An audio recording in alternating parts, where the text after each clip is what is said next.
Belum masuk ya dulu ini. Kan dipisahin.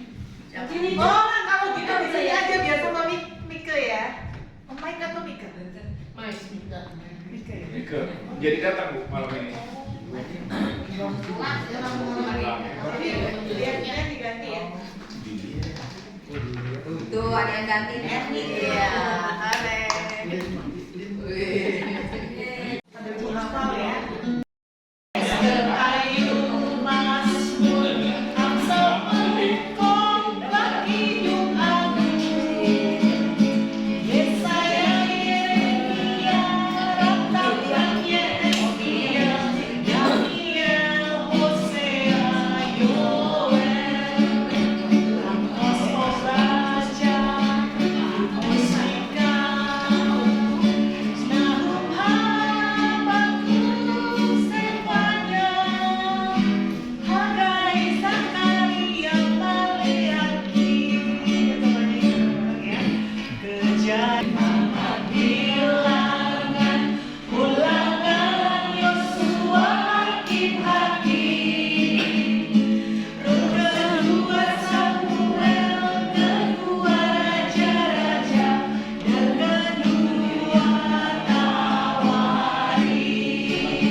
Terakhir Maleaki. Kepada jalan yang jauh daripada Engkau, Bapa Surgawi, makanya pada sore hari ini kami mohon Bapa, di mana Engkau telah mengirim hamba-Mu kepada jalan yang jauh daripada Engkau, Bapa Surgawi, makanya pada sore hari ini kami mohon Bapa, di mana Engkau telah mengirim hamba-Mu. Kairos Tuhan itu, kita nggak tahu Bapak Ibu semua dan saya juga di sini ketemu sama Tuhan itu, berjumpa Tuhan itu di usia berapa? Mungkin Bapak Ibu pernah teringat, oh saya di usia 20 tahun atau 25 tahun. Di saat saya jatuh cinta sama seseorang, di situ ada seseorang yang menyatakan Kristus dalam kehidupan saya. Masing-masing kita dalam perjalanan itu akan menemukan kairosnya. Maka di dalam Kronos, kalau tadi saya bilang di Kronos, balik lagi di sini adalah kairos. Kairos waktunya Tuhan. Maka hari ini di dalam perjalanan kehidupan kita sering kali kita menghadapi tantangan dalam kehidupan kita sendiri, Bapak Ibu, benar ya Bapak Ibu. Untuk bertumbuh, untuk mengenal Bapa kita Elohim Yahweh dan pengenalan kita akan Kristus, itu mengalami pergumulan yang luar biasa.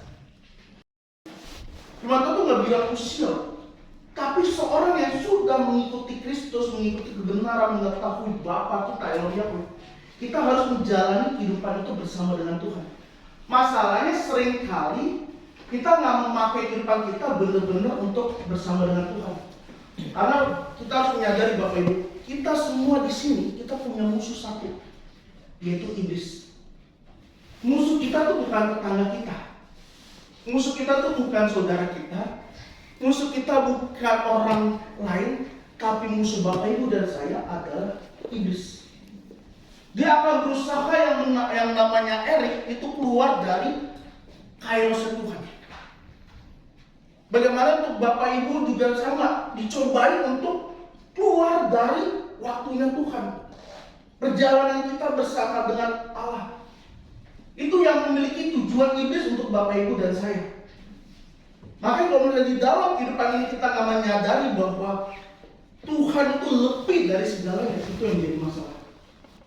Makanya di dalam Mazmur 42, kita mau baca Mazmur 42, Bapak Ibu boleh buka handphone ayat 2 sampai dengan 3. Mazmur 42 ayat 2 dan 3. Di situ dikatakan kerinduan kepada Allah. Seperti rusa ayat 2, seperti rusa yang merindukan sungai yang berair, demikianlah jiwaku merindukan Engkau ya Allah. Jiwaku haus kepada Allah yang hidup. Bilakah aku boleh datang melihat Allah? Kita digambarkan seperti rusa kalau di dalam Alkitab. Bagaimana rusa itu adalah hewan yang tidak memiliki kekuatan seperti hewan yang lain. Dia cuma bisa bergantung kalau di situ ada air. Makanya rusa kalau mulai diburu oleh binatang yang lain, hewan yang lain, dia akan mencari air untuk menghilangkan jejaknya. Itulah gambaran kita Bapak Ibu yang dikatakan di dalam Mazmur. Seperti rusa yang merindukan sungai yang berair, demikianlah jiwaku merindukan Engkau ya Allah. Selama kita belum menemukan sumber kehidupan kita, kita akan menjadi orang yang sangat bermasalah dalam diri kita sendiri. Dalam perjalanan kita tadi yang dinamakan kairos itu, kita akan bisa mengalami dehidrasi banget. Kita mengalami kekeringan yang rohani yang luar biasa. Kita mengalami bahkan mungkin bisa stagnan. Secara aktivitas dalam kehidupan kita bisa melayani Tuhan. Secara kita di home, kita bisa semangat untuk home. Tapi sejujurnya di dalam diri kita lagi kering banget. Maka paling bahaya banget kalau kita nggak menyadari kita butuh nggak Tuhan. Kalau selama Bapak Ibu dan saya nggak pernah membutuhkan Tuhan, percayalah kita akan mengalami kekeringan rohani bahkan kematian rohani kita. Tinggal tunggu waktunya aja. Makanya gak usah heran kalau kita melihat akhirnya, kok dulu dia pelayanan nih, kok bisa terhilang. Oh dulu dia WL, oh dulu dia senior, kok bisa jadi mualaf ya? Kok bisa meninggalkan Tuhan? Sebenarnya salahnya di mana? Bukan pelayanannya. Masalahnya seorang itu nggak pernah membangun hubungan sama Tuhan. Makanya saya selalu memaksakan diri saya, maka itu PR saya, Bapak Ibu, kita bersyukur ya, Bapak rohani kita tuh mengajarkan untuk kita selalu berjumpa dengan Bapak. Benar nggak? Pak Eras tuh mengajarkan kita untuk mencari Tuhan, menyenangkan kehendak Bapak, menyenangkan kehendak Tuhan.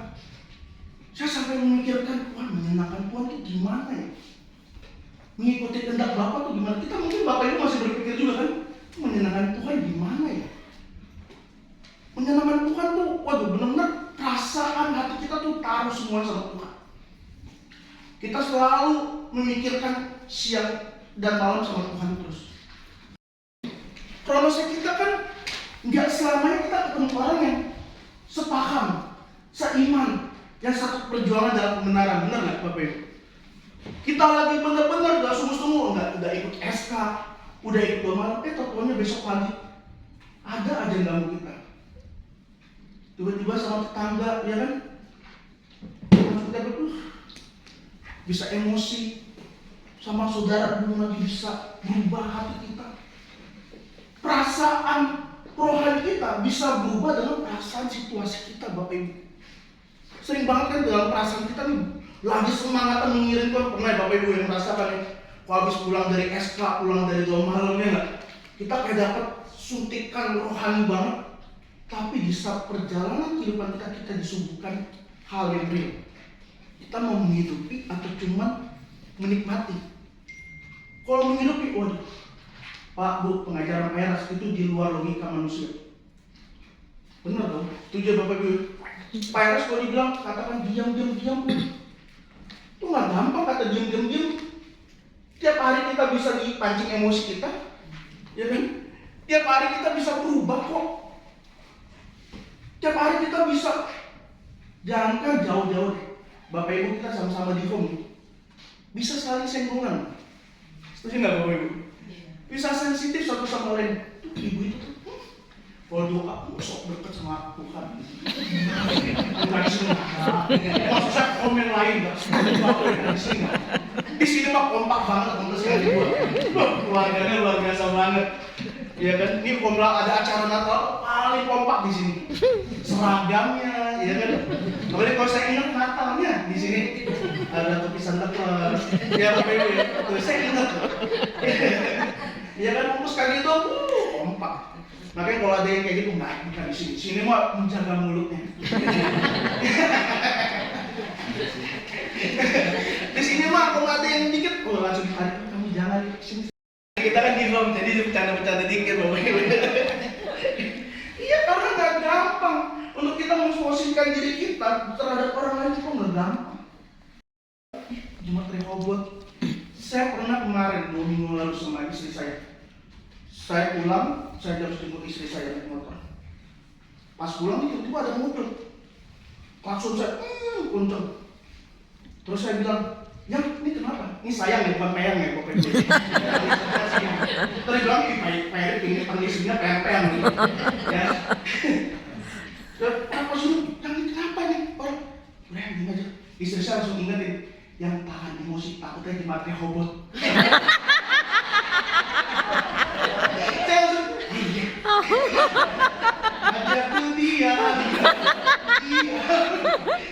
waduh, Bu, Pak.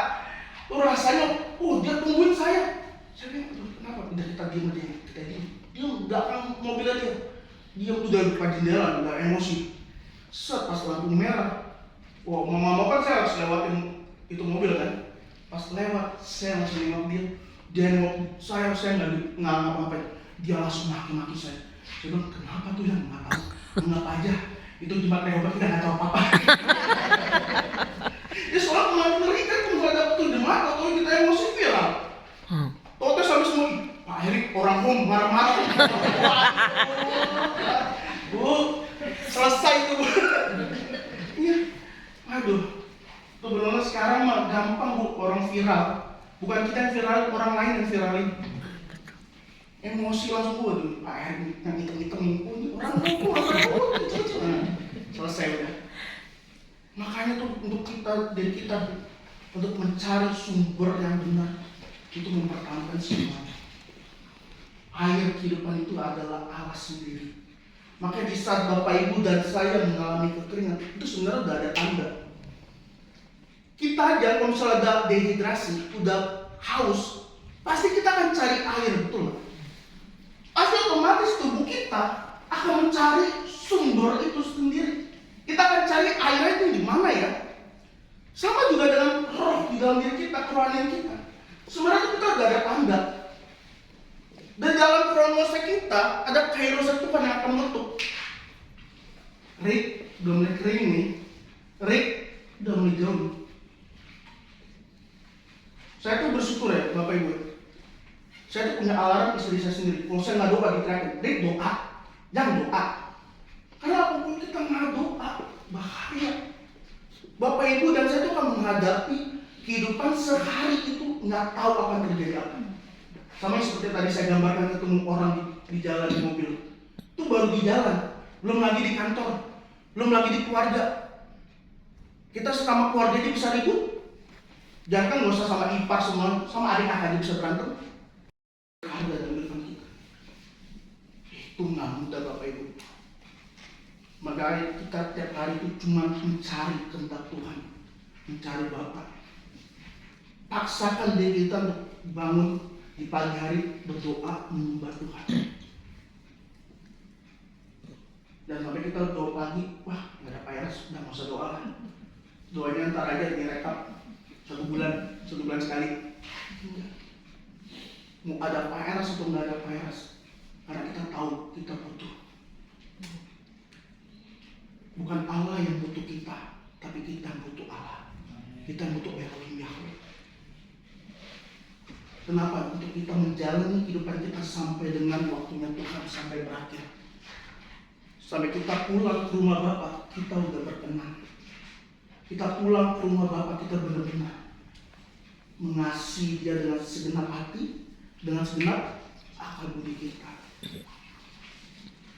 Makanya mengasihi Tuhan itu hukumnya itu luar biasa banget Bapak Ibu. Enggak gampang. Alkitab dari Kejadian sampai Wahyu cuma bicara 2 hal.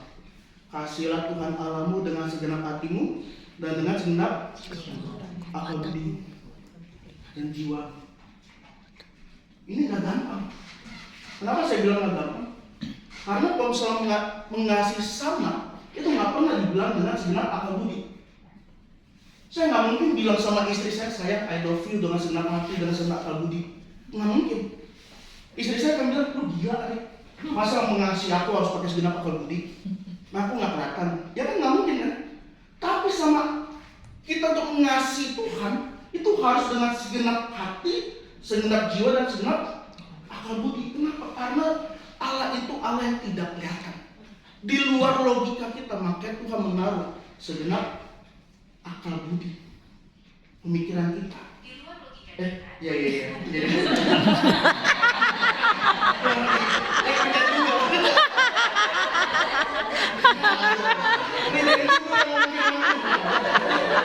Mau nyambung lagi.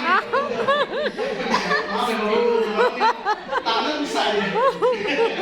Ini berarti Bapak Ibu menyimak saya nih. Iya dong, Bapak Ibu tuh dari kerja, stres, mau dapat pembicaranya ini ngantuk pulang, firman apa tuh nggak tahu. Makanya Kristus berkata apa? Berbahagialah orang yang tidak melihat namun Percaya. Hari ini banyak orang sedang diombang-ambingkan dengan percayaan. Maka berapa banyak orang meninggalkan kekristenan? Berapa banyak orang meninggalkan Tuhan? Karena dia nggak mengenal siapa Allah. Kalau kita tahu Allah kita Elohim Yahweh di dalam nama Yesus sebagai Tuhan penebus kita, juru selamat kita. Kita tahu kita nggak pernah tukar apa yang berharga sama kita dengan barang lain. Jadi Bapak Ibu dan saya sama-sama menjadi seperti rusa yang haus akan aliran sungai, yang terus menerus menjadi dipenuhi dengan air kehidupan. Sampai kita nanti ke LB 3, langit baru dan bumi yang baru. Kita buka LB 3 Wahyu 12. Kita buka Wahyu 21 ayat 1 sampai 6. Wahyu 21 Wahyu 21 ayat 1 sampai 6. Wahyu 21 ayat 1 sampai 6.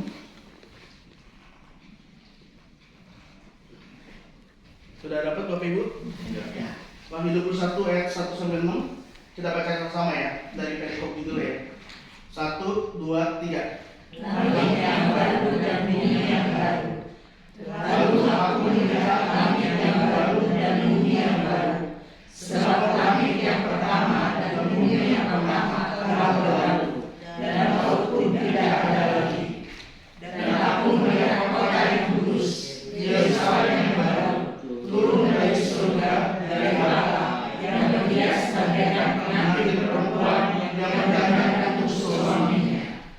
Lalu aku mendengar suara yang nyaring dari kata itu berkata, lihatlah kemah Allah ada di tengah-tengah manusia, dan Dia akan diam bersama-sama dengan mereka. Mereka akan menjadi umat-Nya, dan Dia akan menjadi Allah mereka.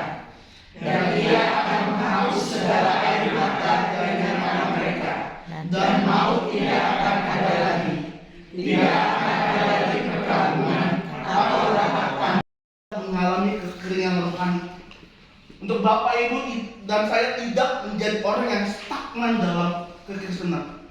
tapi menjadi orang yang akan terus bertumbuh sampai Tuhan memanggil kita. Sampai kita pulang ke langit baru dan bumi yang baru. Kalau hari ini kita udah mulai mindset balik lagi sama Tuhan dan bilang, Tuhan aku mau bersama-sama. Kalau hari ini kita sudah melihat kok saya udah mulai jauh, balik lagi dan kita merendahkan hati kita dan bilang, Tuhan aku mau. Karena tidak ada yang bisa menarik Bapak Ibu dan saya selain kerinduan kita sama Tuhan. Kita berbeda dengan agama yang lain Bapak Ibu. Agama yang lain mereka berdiri atas hukum mereka. Makanya kalau ada doa mereka diwajibkan doa. Tapi di dalam kekristenan tidak ada di dalam hukum seperti itu. Kalau mau datang pada Tuhan, datanglah hai padaku yang berbeban berat. Carilah aku maka kamu akan menemukan. Ketuklah pintu maka pintu akan dibukakan bagimu. Berarti menandakan kita datang kepada Bapa kita yang Yahweh, datang kepada Tuhan kita Yesus Kristus harus dengan kerinduan yang sangat besar dalam kehidupan kita. Sehingga kita tahu, oh iya, inilah yang aku cari, inilah yang aku butuhkan seumur hidupku. Ini yang kita harus pegang Bapak Ibu. Ini yang kita harus bangunkan di dalam diri kita untuk mengenal kita akan Bapa kita. Sehingga kita nggak diomong-ambingkan.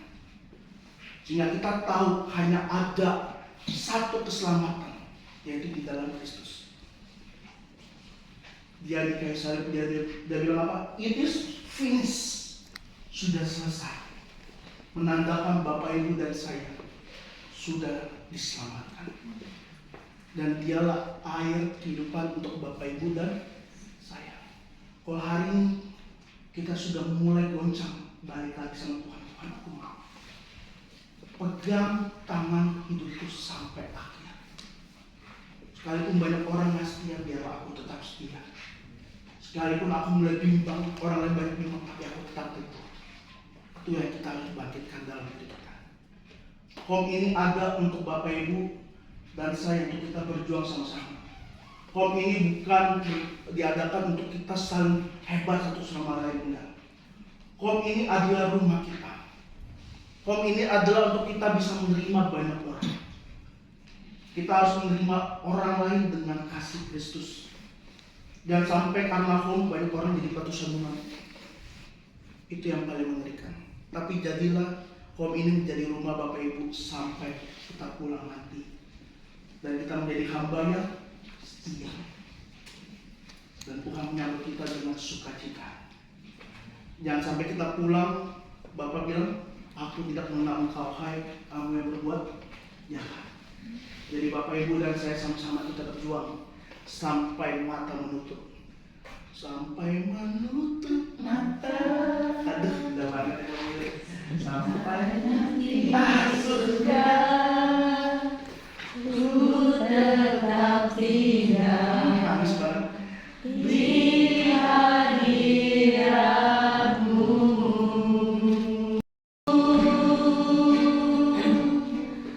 Indah pelabuhanku, selamanya ku hidup di hadiratmu.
Yang biarkan kami jauh dari Engkau. Dan biarlah Engkau tinggal dengan kami dan kami tinggal dengan kami. Kami perlu Engkau lebih dari apapun. Biarlah kami menjadi hamba yang setia sampai mati. Kami menjadi hamba yang taat dan mengasihi. Tuntun langkah kehidupan kami ya Bapa Elohim. Tuhan kami Yesus, pagari kami, jagai kami. Biar kami menjadi seorang pejuang sampai akhir. Terima kasih untuk firman-Mu malam hari ini. Biar firman yang ditaburkan malam hari itu boleh menyehatkan jiwa dan roh kami. Kami boleh dikuatkan kembali. Kami boleh disadarkan kembali. Untuk kami mengandalkan Tuhan. Untuk kami membutuhkan Engkau lebih dari apapun. Jangan biarkan kami keluar dari kasih-Mu, tapi biarlah kami tinggal dalam Engkau. Terima kasih untuk rumah ini yaitu Home Plus KG Tuhan. Terima kasih Bapak, Kau telah menyediakan kami semua di sini. Disinilah home terakhir kami. Untuk kami berjuang sampai Tuhan memanggil kami. Dan biar kami pulang ke rumah-Mu, berjumpa, bertatap wajah dengan wajah. Dan kami berjumpa dengan Engkau ya Allah. Terima kasih Bapak. Engkau yang menyertai kami semua.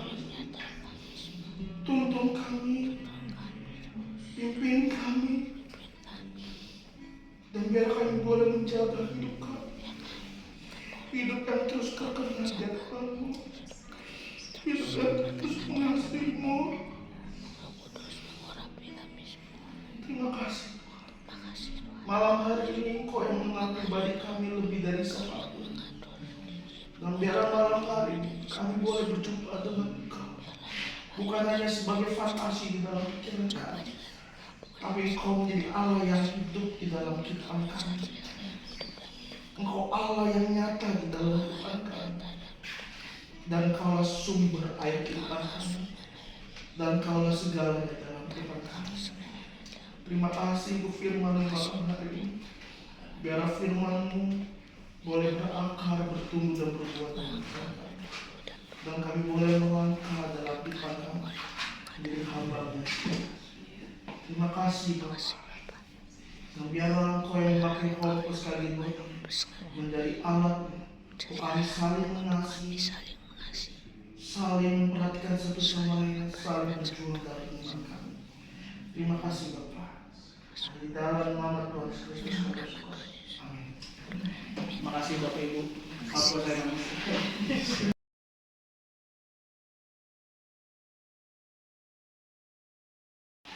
Bapak yang Maha Baik, terima kasih atas persekutuan kami hari ini.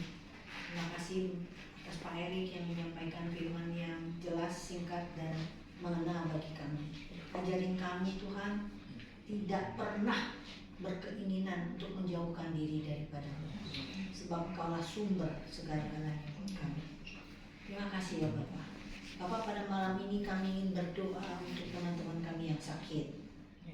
Pak Arnadi, Ibu Mary, Pak Yosafat, Tuhan tolong berikan mereka kesembuhan Tuhan. Kami mohon berikan mereka menua bersama kami, berikan cepat kesehatannya pulih, dan berikan apakah obat, dokter atau apapun yang pada saat ini mereka pakai sungguh-sungguh berguna, sungguh-sungguh efektif untuk kesehatan mereka.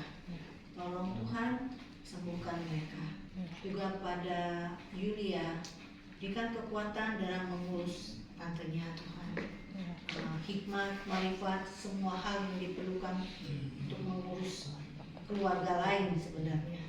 Walaupun tetap tante, tapi mungkin ada sesuatu yang dia harus pelajari atau apapun, berikan dia kecepatan untuk ngeblend Tuhan, untuk masuk ke dalam keluarga itu. Berikan dia hati yang penuh kesabaran, dan berikan semua yang dia perlukan untuk membantu keluarga tantenya. Tuhan, juga pada saat ini kami tidak lupa berdoa untuk bangsa dan negara kami yang kami cintai, yaitu Indonesia. Tuhan, kami harus jujur. Indonesia sebenarnya tidak dalam keadaan baik-baik saja, Tuhan. Banyak sekali kasus di Indonesia, dari korupsi, dari pagar laut, dari semua yang kasus satu belum selesai ditutup dengan kasus yang berikutnya, terus menerus seperti ada pengalihan isu. Dan kami tahu Tuhan, DPR MPR yang dimana itu adalah dipilih rakyat supaya kami bisa bersuara di situ. Kami tidak tahu mereka ketika rapat membicarakan apa, hasilnya apa, lalu apa buat kami dampaknya. Tuhan, banyak hal yang kami tidak mengerti di negara ini, dan banyak hal yang kami lihat saat ini Tuhan sebenarnya kurang, buat kami itu ada rasa